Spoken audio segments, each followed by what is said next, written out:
Seahawks fans, wherever you may be. Welcome back for another edition of the Seahawks Playbook podcast. Join your host, Phil Alvstad, and co-host, sports writer and football analyst Keith Myers, as we talk Seahawks football.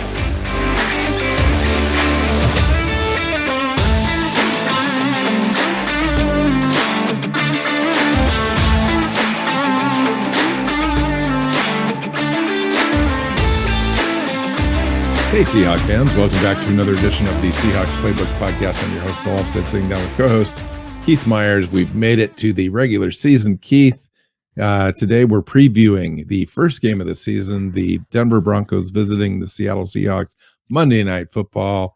Russell Wilson returns for the very first time in a uniform outside of Seattle, coming back into Lumen Field.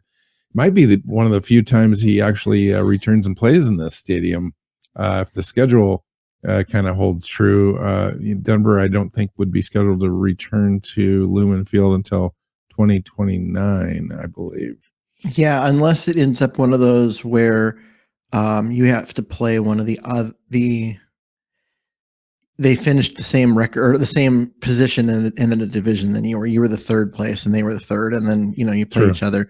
Like every once in a while you end up with some of those that are random. Usually it's your in conference other opponents, but yeah. Other than preseason, which he probably wouldn't play anyway, and if he did, it'd be like a token drive, at the beginning of the game or something. So, what do you expect out of the fans there? Do you expect them? Do you expect them to give him a warm welcome, a cheer, or not? Because as with anything, this is an individual choice. But it comes down to fan. But you know how things go in the first season, the first game, and the crowd's going to be kind of hyped up, and people will kind of see him warm up ahead of time before the cameras kind of roll and stuff, and it'll be interesting to see. I would personally think it would be a blend. I mean, you're going to get some people out there that don't really follow the intricacies of the off season and all the ins and outs of what's going on behind the scenes. Those guys just show up and the game's in front of them. And most of the time for those folks, I think you would cheer, just based on a guy that's played his heart out for you for 10 years, played some very good football, gave the city its first Super Bowl title.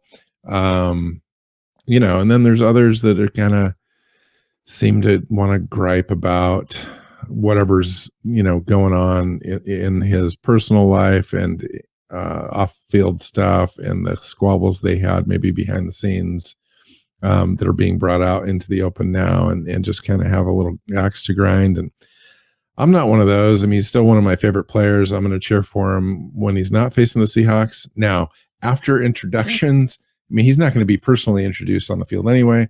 But when he takes the field for the first time, I would imagine most fans are going to be cheering for the Seahawks and cheering our defense on and stopping him. I don't know if there's a concerted effort out there to boo him per se, but definitely cheering for your own team and cheering against their offense when he's on the field. I don't see anything wrong with that. Yeah, I mean, I expect my expectation is that he gets a fairly warm reception, right at the beginning because of what you just said. But I also understand that, the narrative has definitely changed over the last few weeks, that he wanted out. He was the one who forced his way out. That's been the narrative. And I know he got booed at a Seattle Storm game. Which is weird. It's, whatever. I mean, it's human nature. People are going to do whatever they're going to do and to feel good in that moment. But I think the long-term reality is, he'll be a favored person in this town for a very long time.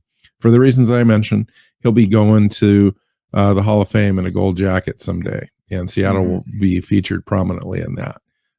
He'll be tied to Pete Carroll forever as a coach-quarterback duo that was, better than 99% of all coaching quarterback combos that have been out there. And so, on the whole, it's definitely the positives outweigh any negatives that could happen. It wasn't his fault per se that he was traded. it's so complex. It's just a multifaceted, layered thing there. It's football. It's a business. It's football. It's to say that it wasn't his fault that he was traded, I think, is misrepresenting the facts, because he not only asked to be is traded. Is it a fault, though? I mean, fault is so weird about he asked to be traded. Here. He said, I will not re-sign here. Please get me out of here. I want to go to Denver.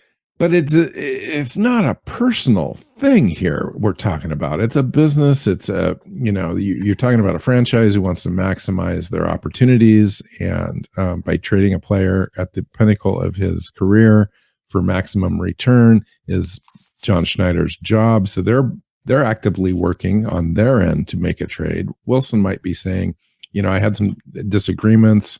I really wanted to advocate for myself and my own career and my own accolades as far as being MVP and so forth. And those things didn't quite work out the way that I wanted them to. And I might be better off going to another city. You're saying there's nothing wrong with any of that, though. What you're saying, though, does not match any of the reporting from the last 2 months. Well, Brady Henderson just came out and said exactly that he basically got pissed off at the franchise for not allowing him to be competitive in the MVP race a couple of years ago, and when Pete Carroll kind of shut it down in the second half of the season. And my thing there is, what does it matter? It doesn't matter. It's like I get what he's saying as a player, where he's wanting to be, personal accolades and Pro Bowls and MVPs are really important, and Super Bowls and all that stuff. And he's a competitor. He wants to win. I get that. He's a player. He's a good player. And then on the other side, you got a franchise that's looking out for the entire thing, the whole. Yeah, but the franchise didn't want to move on from him. Like that's what that could very well be true. That's the reporting from the last. It sounds like we're getting some mixed messages there. Is that the franchise? The franchise moved on from Russ because Russ demanded it. Okay. Let's just say that's true, Keith. What does it matter? It really doesn't matter. I mean, the reality is it didn't work and he's gone, and now we're moving on. I don't know necessarily that fans are going to hold him personally responsible for that and like rag on the guy for now forever and ruin and tarnish the relationship. It just seems so weird and petty that way, but it is a business, and in the end he's not here, and whatever way it resulted in with that outcome, here we are. And I think that the franchise is going to move on and move ahead. I hope he has a great career, wherever he's at, Denver, whatever. Personally, just I hope he does well. I don't wish him anything bad. Yeah, and I'll agree with you on that. And in fact, like one of the things that I wanted to talk about in this show is you and I have differing opinions on the Broncos roster. I think you undersell them quite a bit. I think they got a great defense, Keith. I think this is a nice roster.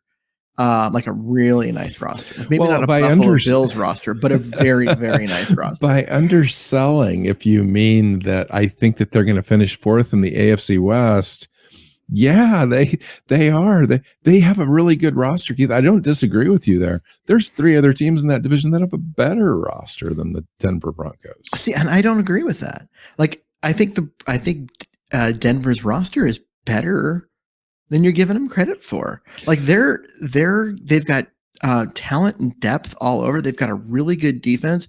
Look at that offensive line. I mean, it's really solid, assuming that Billy Turner is healthy. Yeah. They've got great young weapons. Dalton Reisner, tremendous running game, and Quinn Miners in the middle of their offensive line is young and unproven for the most part. I'm just going to say that. And so, it's not unlike our offensive line. I agree with you. Their offensive line is a little bit more established than ours, but nonetheless, I think they're really good at the tackles, and then inside it's okay. It's quality. I mean, Quinn Miners, holy cow, you and I were all over that. Yeah, I was going to say, this is the same Quinn Miners that you thought was going to be like second round pick, and you loved him. Totally. Absolutely. This is his second year in the NFL, so we'll see. The bigger question for me on this Denver Broncos deal is their coaching staff. I mean, you've got a brand new coach in Nathaniel Hackett that spent 5 years total as an offensive coordinator in the NFL. That's his experience, period. Never coached an NFL game in his life as a head coach. And then you look at the offensive coordinator and defensive coordinator, brand new offensive coordinator, never been an offensive coordinator in the NFL in his entire life. Defensive coordinator, Erjo Evero, brand new defensive coordinator, never been a defensive coordinator before. And see, so I'm much more concerned about the defense as far as the coaching goes, because on offense, well, you've got Nathaniel Hackett, who has been an outstanding, and he's going to be the play caller too. Yeah. So I'm not concerned about the fact that his OC is young and learning, because he's really, in reality, he's coordinating the offense. Hackett is, but on the defensive side, like, there's a ton of talent here, but at the same time, like, you've got to get guys in position to make plays. And is this young coaching staff going to do that? Like, that is a question. And Bronco fans are going to be like, well, of course he is. He got this job for a reason. He got the job because he was Nathaniel Hackett's friend. They played college football together. They roomed together for 3 years. They go way back. So there's a trust level there, but he doesn't have a lot of experience.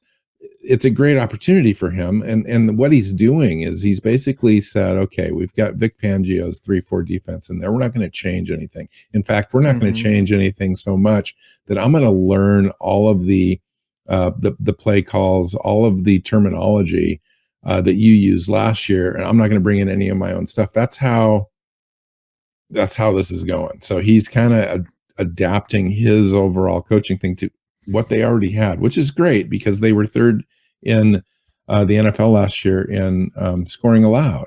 And so this is already a good defense, like you mentioned, very deep. When we talk about what the Seahawks are going to be able to do against this thing, I'm really not sure, because I think they're a swarming defense. They're a 3-4. They've got great pass rush and disruption in the middle. And they've got great secondary corners. Yeah. I mean, where is this defense not good? They're good all over. I mean, they're a top 5 That's defense. The question. Yeah, absolutely. Yeah, no, they're a top 5 defense if their offense can sustain drives. And I talked about this with the Seattle offense last show. Is, can they sustain drives? Can they convert third downs? I think that's going to be the question. We know that Russell Wilson you have Russell Wilson instead of Geno Smith. They're going to extend drives. They're going to make plays. Yes. And that is really the difference with this team, I think. And that's why they end up, their floor is probably 8 or 9 wins. And their ceiling is probably 12. I think their floor is 10. I mean, you're pretty bullish on this team, and I'm not. I'm just not quite there. It's a top 5 defense, and then you've got an offense they drafted 10th in the 2021 draft for a reason. They had no quarterback. That is true, but now that they do, it doesn't necessarily mean it translates into 5 extra wins. So look at the difference. Like you're in my predictions for Seattle with no quarterback is 5 wins and a top 5 pick. This roster with no quarterback carried just awful quarterback play to being 10th. Like, they were in the playoff hunt until the end, despite the fact that they were getting nothing from the most important position on the field. And then they improved in this offseason. You go out and get a special player like Randy Gregory. They're better than they were. The roster is better, and you have Russell Wilson. And they got Deshaun Williams, they got DJ Jones, both from San Francisco. You mentioned Gregory. Their defense is loaded. They've got some nice backups. Nick Benito they drafted. Demary Mathis at cornerback. They've got some good depth. They've got solid front line. starters on defense. I'm not going to question the defense, but I am going to question that offense a little bit. You've got a new quarterback, you've got a new coordinator, you've got a couple of new players and some depth pieces that they need to kind of bring together before I think this team is ready to go. And I'm in agreement with more of the traditional looking pundits out there who are waiting to kind of see and put a label on this team as this season goes on. Are they ready to go out of the gate as being a competitor for in the AFC? Are they in contention for the AFC West? I say no. I say they're the third or fourth best team. I think the fourth, just because I do believe that the Raiders are just a little bit ahead of them. Is there any defense in the division that's better?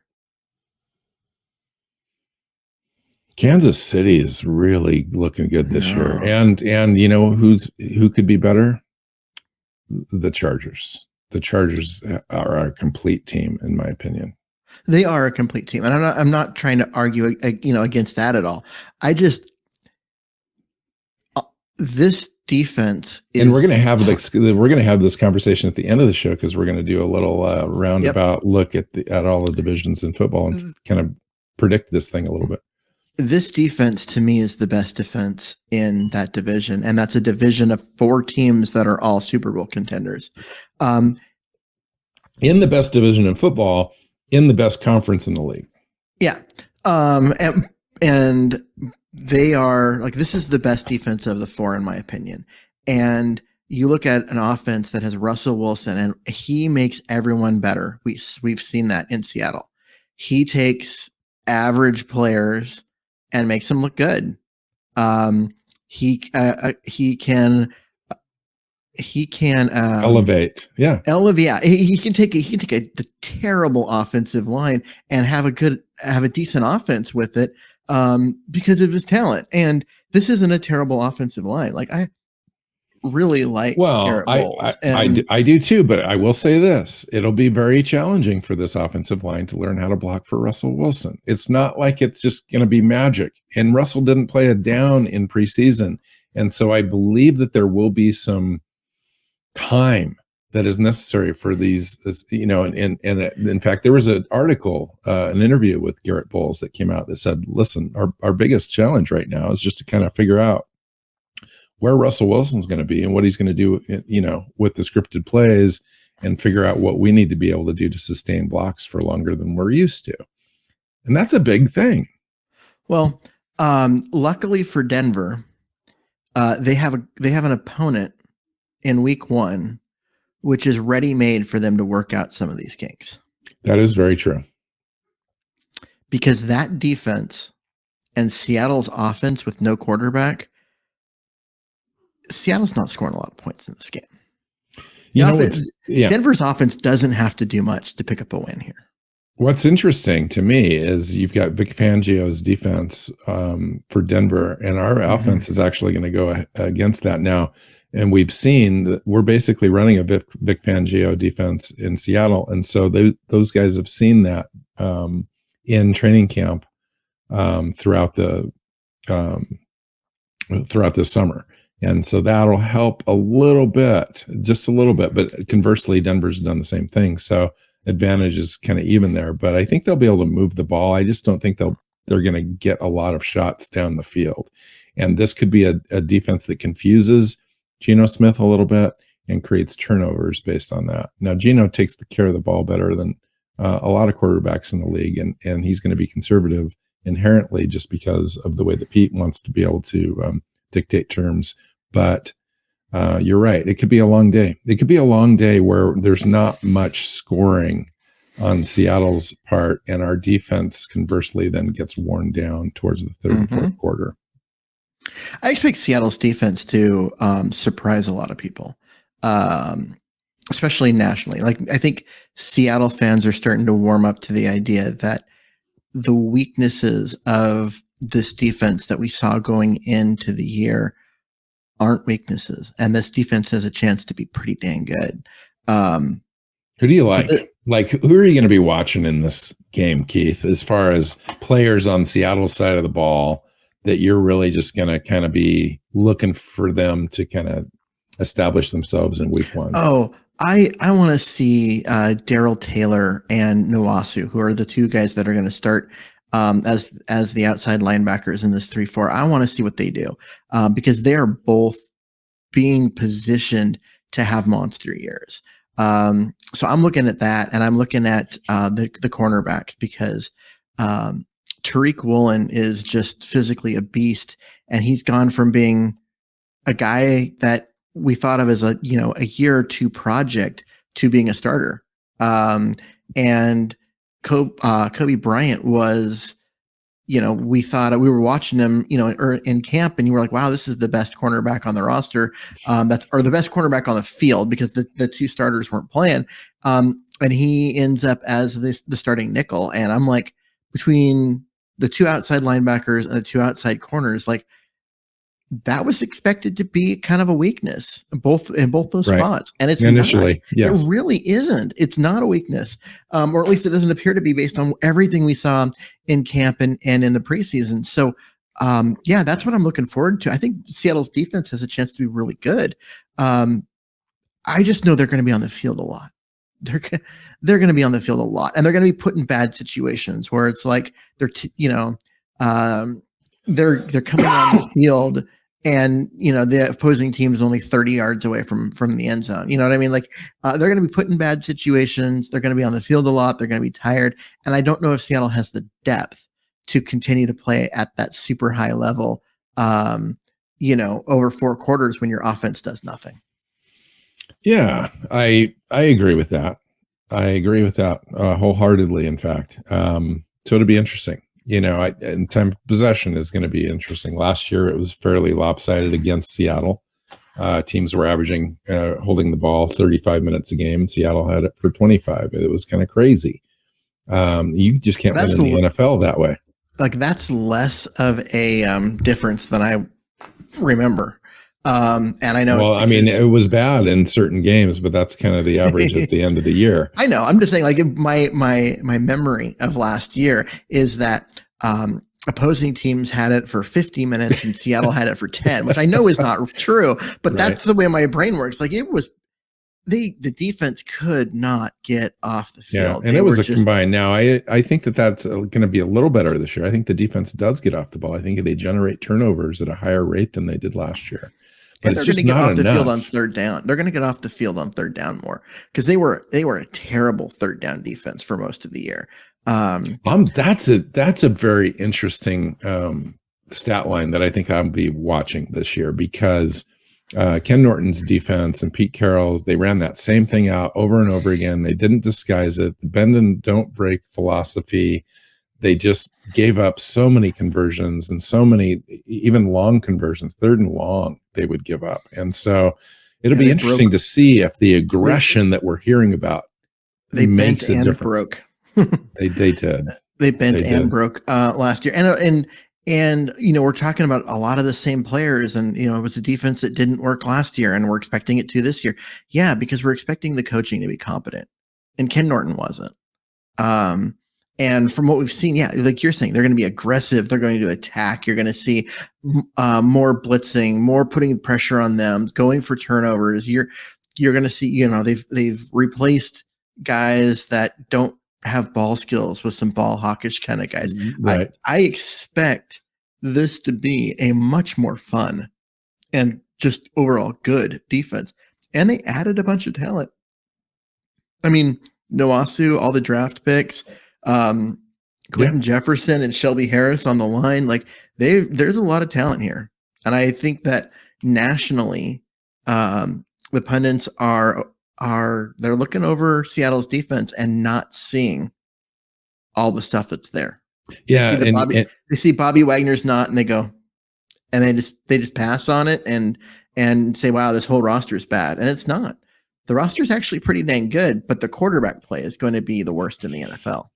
And players you didn't mention, like Alton Robinson, are going to have a bigger role this year. Boye Mafe is going to have a role. Nobody's really talking about him. He's been a little injured the last couple of weeks. I did notice that he came off the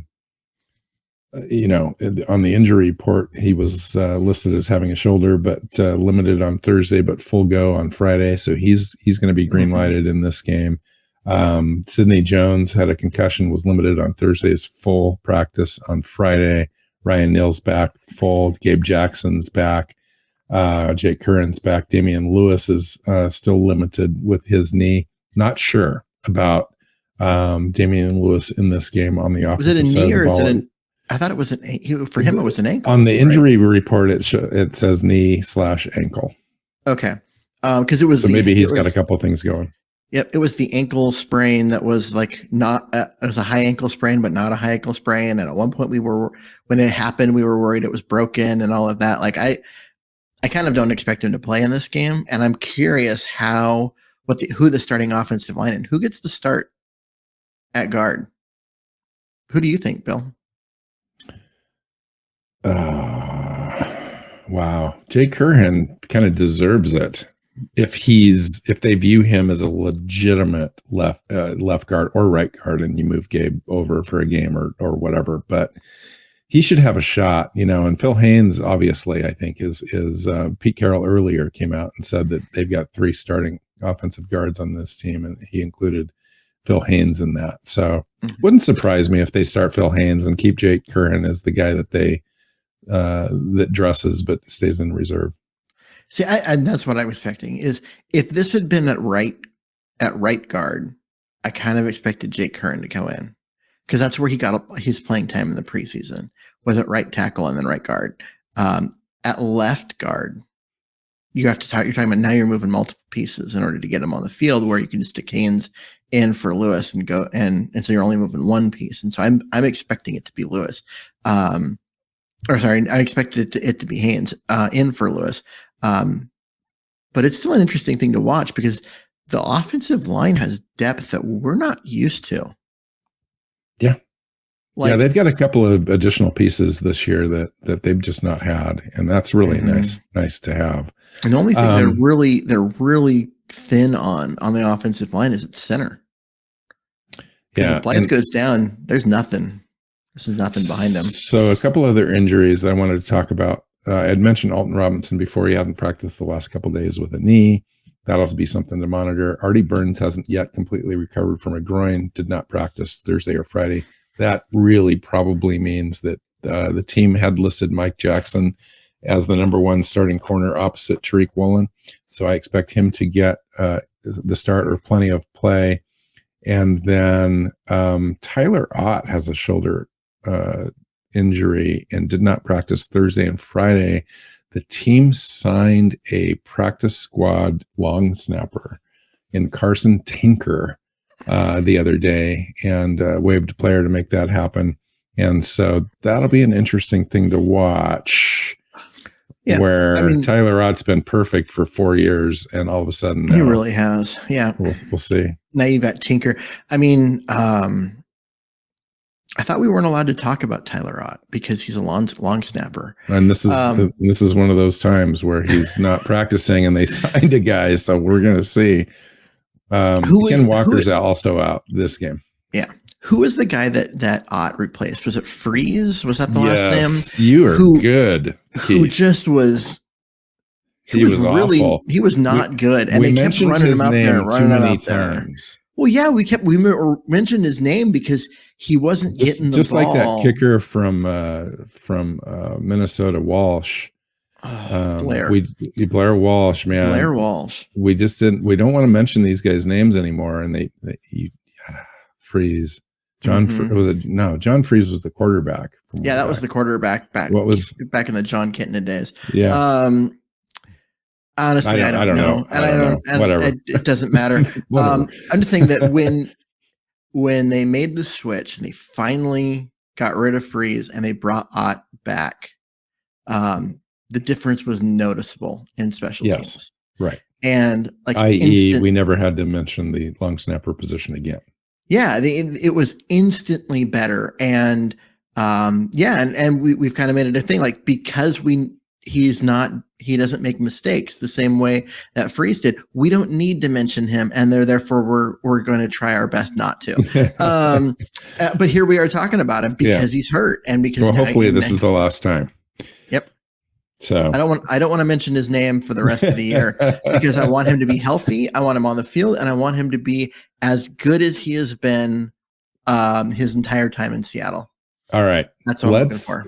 Let's do this. We're going to come back on Monday, Tuesday, and have a recap show every week this year. We're also going to have a middle of the week show where we're going to talk about this week in Seahawks football, player of the week, what we did that we liked, what we need to work on. We're going to also have a college quarterback stock watch segment every week, because that's going to be, I think, as time goes on in this season, more and more interest as to who the future quarterback of this team will be. And we'll kind of incorporate that into the show to be fun.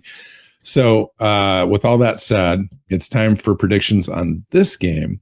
And then you're going to kind of lead us in a segment to go around the league after this. So for this game,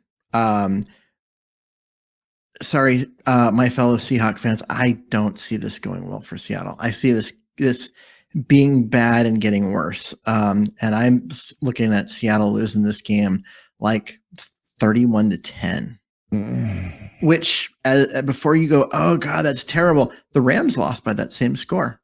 So last night and Thursday Night Football. Okay. So I'm going to counter, but I'm not going to go in a completely different direction. It's really hard to score 31 points in the NFL. I don't think that Denver's going to score 31 points on us, but it could happen if our offense can't convert anything, because if you keep that defense out there long enough, eventually it's going to break down and they're going to score points. I'm not putting it past Russell Wilson either to light it up on Monday Night Football in a return. This is kind of one of those ready-made moments for a player like Wilson. You know what I mean? So, but I'm going to go slightly lighter and go Denver 27, Seahawks 17. I think that we'll be able to score a couple touchdowns, maybe a field goal, maybe get a turnover, maybe that leads to one of those scores. But it's going to be tight. I don't expect us to get any closer than 10 points in this game. And if we're in the lead at halftime or some weird thing, I will be very surprised. I don't expect to be leading at any time in this game. I just don't feel like we're going to start the game strong, and we're going to be able to score points. It just seems hard to me, and I'm going to have to see this team go out and prove it to me. It really is basically what it comes down to, because I think a lot of my predictions are going to end up being this kind of wishy-washiness, because I need to see this team and what really transpires when all the starters are out there and Gino's leading the team. Maybe I'll be wrong, and I'll be happy to be wrong. I will be happy to be wrong. And if they beat this team, I'll be back here on Monday just going, woohoo, this was crazy. It was amazing. Yeah, I mean, because I don't expect you and I are fans. You and I are fans. We want Seattle to win. We want this team to be good. When we predict a loss, it's not, we don't want to be right. We want to be wrong. Go prove us wrong, Seahawks. Go prove us wrong, Geno Smith. Go be a competent cornerback for the first time in your life. And no, come on. First time in his life. Now, come on. A competent NFL quarterback. And it's been a long time between starts. I mean, right? I think 7 years between starts on the first on the week one starts for Geno Smith. Yeah. So good luck, Seahawks. Good luck, Geno. I'm serious. Good luck. Okay. I really do want them to be successful. All right. So this is our last show before the NFL truly kicks off league wide. We've had one game so far in which the Rams looked like they were on a serious Super Bowl hangover, and the Bills looked hungry and by far the better team.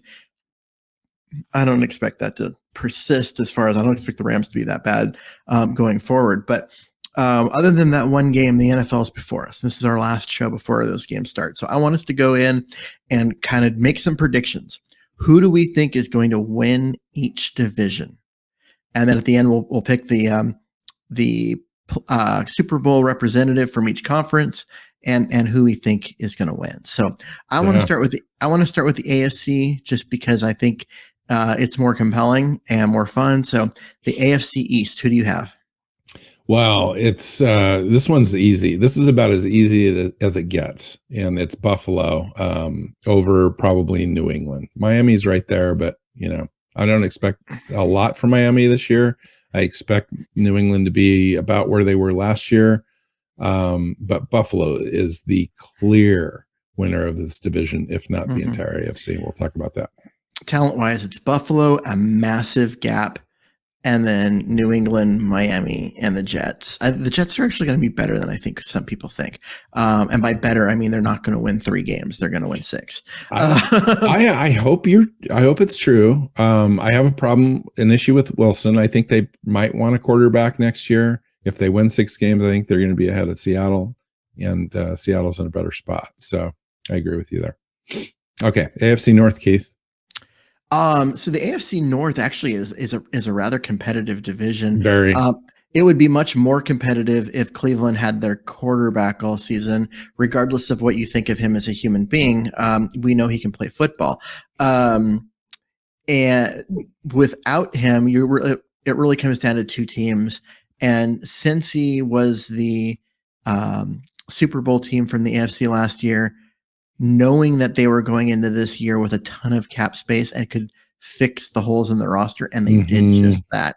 I'm going with the Bengals. Baltimore's tough. I think they're a playoff team.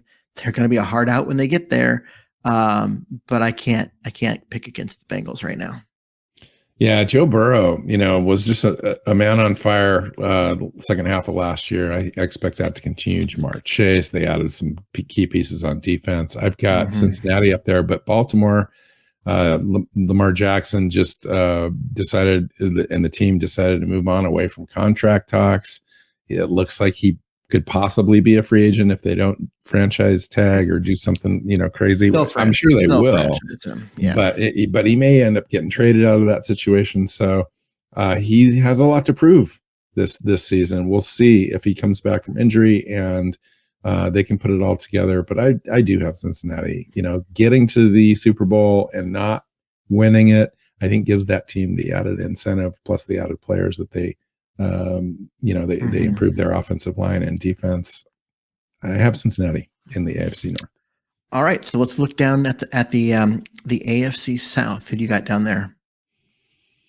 Well, I've got Tennessee over Indianapolis. I think Tennessee's still got a great team. I think Indianapolis is at best equal or the same, even with Matt Ryan. And Jacksonville and Houston are still coming along. Houston could be the worst team in the NFL. So Tennessee. Yeah, I've got Indy down there. I think I know it's a trendy pick, and Tennessee's probably a safer pick. But I like what Indy's done. I really like their coaching staff, and now they've got a quarterback that they can count on. And they needed that. Like last year, they would have been a much. I mean, they almost made the playoffs with. They probably would have been 2 wins better, I believe. Yeah, they certainly wouldn't have lost. Because Carson Wentz was not great.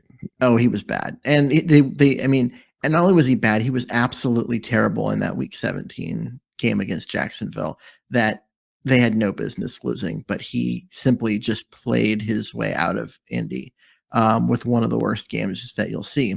And I could see them nipping Tennessee. You never know. Tennessee could be diminishing. I honestly, I don't know Tennessee's roster as well as I should. But I don't know that they're ascending. I just think that they're kind of holding court, and we'll see if that's enough. It's a 2-team race in the South. I like both teams. So, all right, here is the hardest division to pick. In the NFL, at least in my opinion, it is. Who do you got in the AFC West? Yeah. The trendy pick is the Los Angeles Chargers right now with Justin Herbert at quarterback. They've improved all around. It's a fun team. They're going to score tons of points. Can the defense be better enough to really get them over the hump? They lost in the final game last year to get into the playoffs, and they just missed. Denver has got a splashy new quarterback. They probably the biggest offseason move in the NFL with Russell Wilson. Kansas City's there. They traded away one of their biggest assets in Hill at wide receiver this offseason, but they got a boatload of capital in return. And then the Raiders, everyone's favorite team at the end of last year. They overcame so much with the coaching staff and Gruden. Derek Carr proved that he could be a clutch performer in big games, and that's a fun team. So for me, it's Kansas City by an edge, and followed up by the Chargers and Denver and possibly Vegas. But Denver and Vegas to me are just about the same. Honestly, all four of these teams are really, really, really good. All four would make the playoffs in the NFC, no question. Yeah, all four would be the favorite to win their division in at least 6 divisions if they weren't in the AFC West. That's a pretty big statement. Prove me wrong. We could probably go around the horn and prove you right. I bet. The only their current division and the AFC East are the two that I pick, where they wouldn't be. But the AFC North is going to have a say in that as well. So, all right. So before we go to the NFC, out of the AFC, I never gave you my prediction about the West. Okay, give me your prediction. I don't want to, because now you cut me off and I don't want to. No.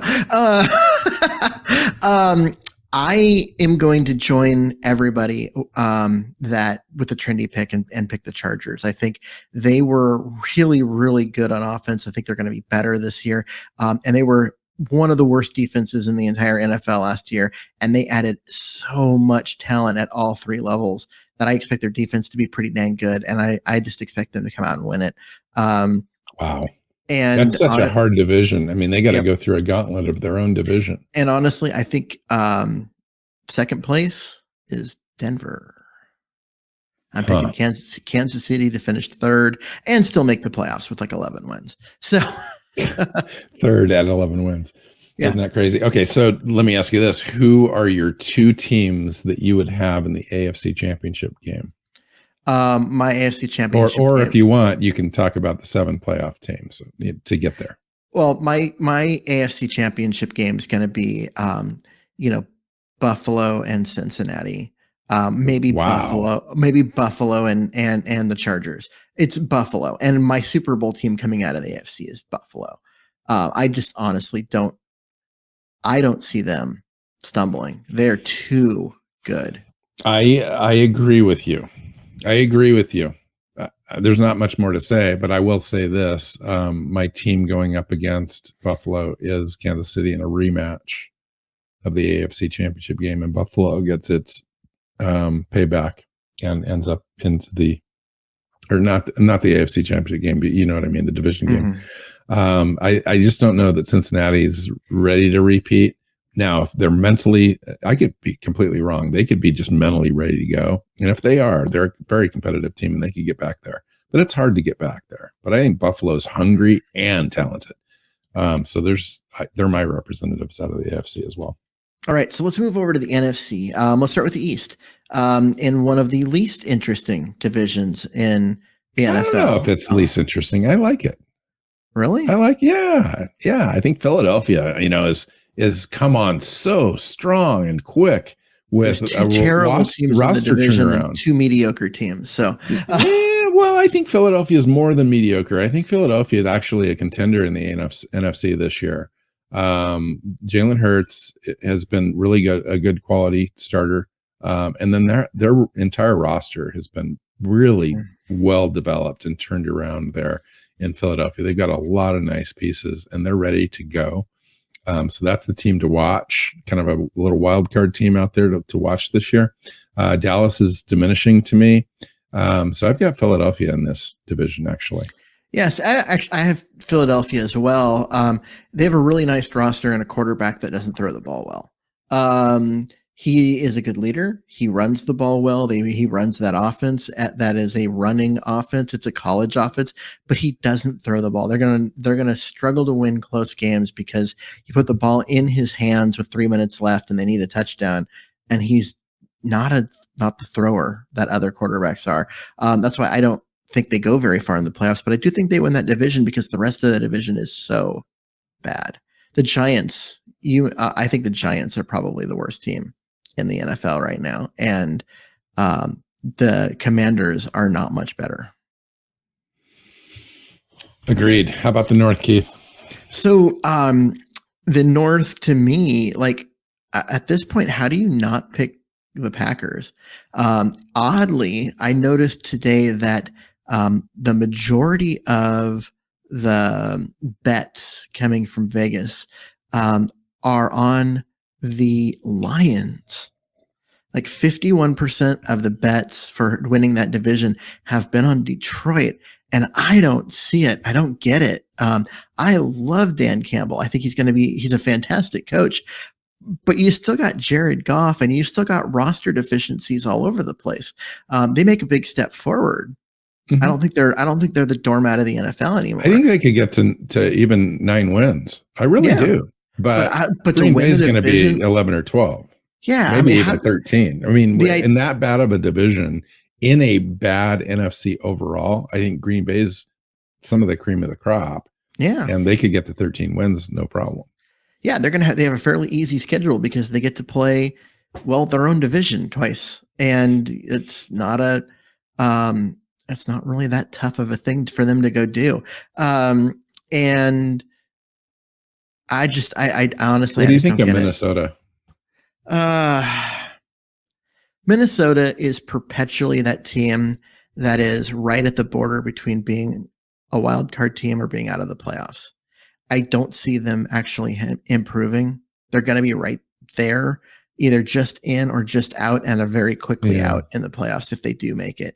And honestly, they had a pretty decent draft, but all their draftable players are not starting. So they drafted a nice defensive end. They drafted Brian Asamoah, which we talked about quite a bit in the draft.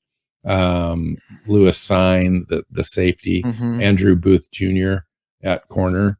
But none of those players could kick out their incumbents, and so it'll be interesting. I agree with you. It's a mediocre team in a mediocre division in a mediocre conference, and I still see them at like 8 wins. 7, 8. So, 7, 8, 9 wins in that range. Yep. All right. So Green Bay. Let's go to the South.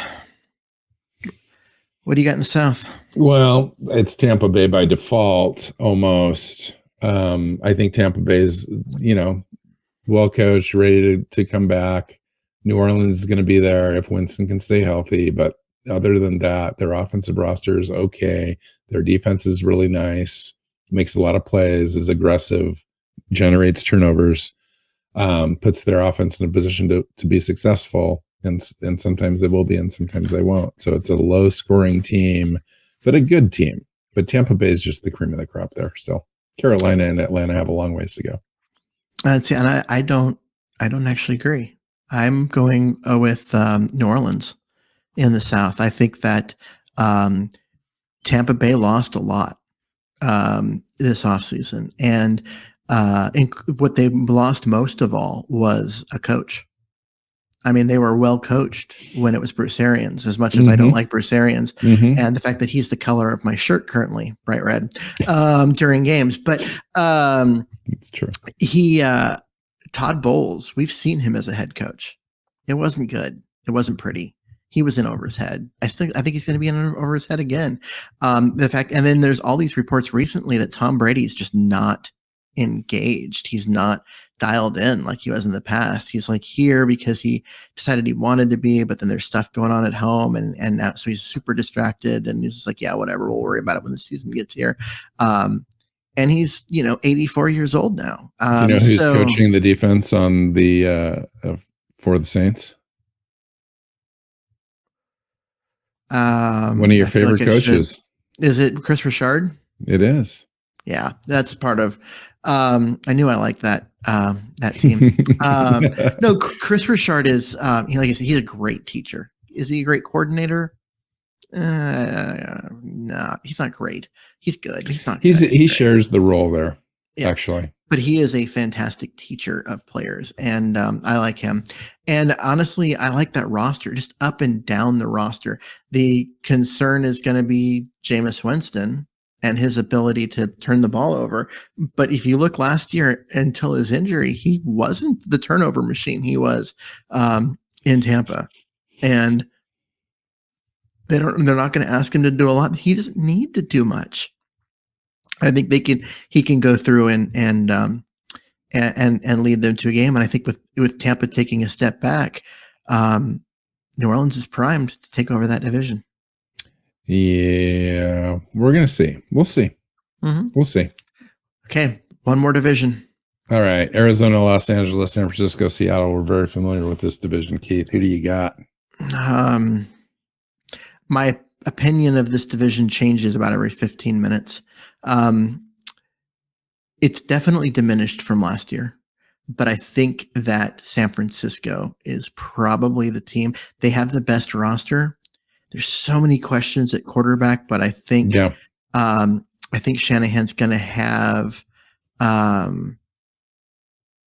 that all figured out, and it's going to be. I think. I mean, even if he doesn't play great, they're good enough everywhere else for them to win. And the Rams look like they're gonna need a few weeks to wake up after their Super Bowl hangover. Yeah, I think the 49ers are in a position to really do well if Trey Lance plays well. They face the Bears in week 1, then the Seahawks, then the Broncos. It's not very tough going out, but that Broncos game is at Mile High, and then the Rams, but then they play the Panthers and the Falcons, and things kind of get easier for a little bit. So I imagine this team's going to be a contender after 6 to 8 weeks, and we'll see how they come together in the second half if Trey Lance plays well. If there's no weird quarterback controversy, I do believe that this team and this roster has overtaken the Rams roster. I think the Rams lost a little bit on defense. Obviously, they've got some issues with their offensive line after Whitworth is gone. And so it'll be interesting to see if the Rams can hold things together long enough to stick around. But I think the 49ers are my pick in this division. Wow. I thought for sure you were going to go Arizona after the start last year. And, that's funny. No, Arizona is still my third best team in this division. It's not a bad team. It's not a bad team or a bad roster. It's a kind of a bad coaching staff. It's a bad coaching staff. And it's just kind of an accumulation of that. Plus, Kyler Murray is a pretty decent quarterback, Keith, but I think he's got some maturity issues that hold him back, I think, from being a real leader and carrying the team when they need him most at the end of games. And that's why they end up losing some games down the stretch. Yeah. So.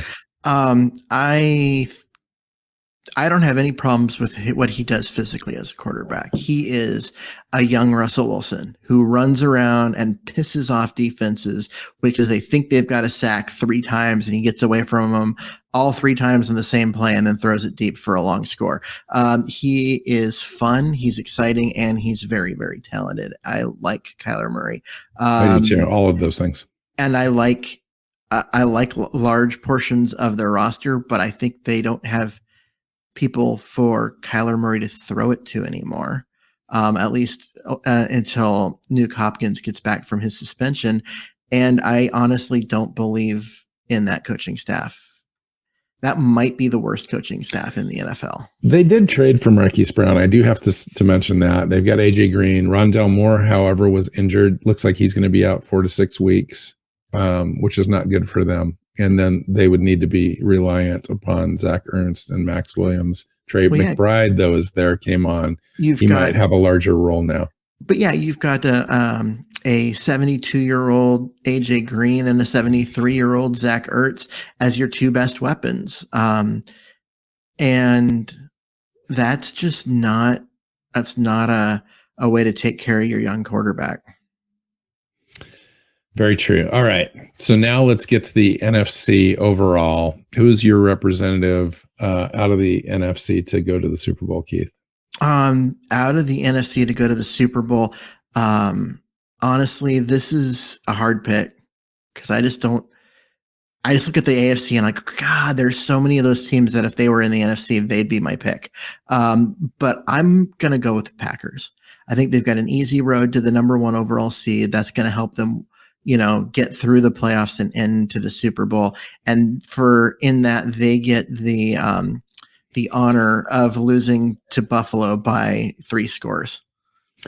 The interesting thing about what you've just said is that the Green Bay Packers have the easiest path in the NFC, and they're one of the better teams. So by default, I think that they're going to be in that conversation. They're going to be in the NFC Championship game, I think. But I think it's also going to be the San Francisco 49ers there. And I think the San Francisco 49ers have been building this roster for 2 or 3 years now. They made a major trade last year to get Trey Lance onto this roster. It's his time now. I think he comes along. I think the coaching staff's invested in him with Kyle Shanahan, that offense. That's a good offense for him. And Kyle Shanahan finally has a quarterback that's able to take advantage of all the things he wants to do, plus the defense. And so I'm going with the 49ers to be out of the NFC this year and to take on the Buffalo Bills and lose in the Super Bowl.